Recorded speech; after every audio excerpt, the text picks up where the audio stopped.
Nominations లో ఉన్న ప్రతిసారి ఓటింగ్ చేసి నన్ను సపోర్ట్ చేసి గెలిపిస్తారని నమ్ముతున్నాను. Thank you so much. Sonia Akula స్వస్థలం తెలంగాణ గడ్డ కరీంనగర్లోని మంతని. ఇప్పుడు అది పెద్దపల్లి జిల్లాలోకి వస్తుంది. ఆమె తల్లి హోమ్ మేకర్. తన చిన్నతనంలో ఇంట్లో చీరల వంటివి అమ్మేవారని సోనియా ఆకుల తెలిపారు. ఆమె తండ్రి రైతు. తన చిన్నతనం నుంచి వ్యవసాయం చేసేవారని చెప్పుకొచ్చారు. సోనియా ఆకుల కంటే ముందు కుటుంబంలో 2 మగపిల్లలు జన్మించారు.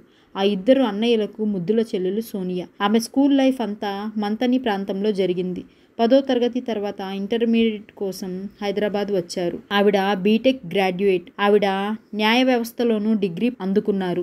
LLB చేసినప్పటికీ ప్రాక్టీస్ అయితే చేయలేదు. సోనియా ఆకులకు సమాజ సేవ అంటే చాలా ఇష్టం. బీటెక్ చదివే రోజుల నుంచి పేద పిల్లలకు ఫ్రీగా ట్యూషన్ చెప్పేదాన్ని అని తెలిపారు.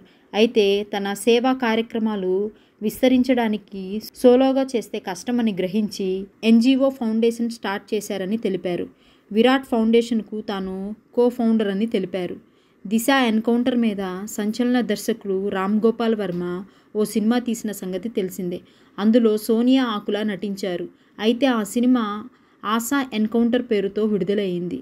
అంతకుముందు జీవన్ రెడ్డి దర్శకత్వం వహించిన జార్జి రెడ్డిలో ఓ కీలక పాత్ర చేశారు. అది ఆవిడ తొలి సినిమా. అందులో జార్జి రెడ్డి సిస్టర్ పాత్రలో కనిపించారు. జార్జి రెడ్డి ఆశా ఎన్కౌంటర్ మధ్య కరోనా వైరస్ పేరుతో రూపొందించిన సినిమాలో సందడి చేశారు. యాక్టింగ్ లో కానీ, సోషల్ వర్క్ లో కానీ, యాంకరింగ్ లో కానీ అన్నిట్లో నన్ను ఎంకరేజ్ చేస్తూ సపోర్ట్ చేస్తూ వచ్చారు. అందుకే నేను ఈ రోజు ఈ ప్లేస్ లో ఉన్నాను.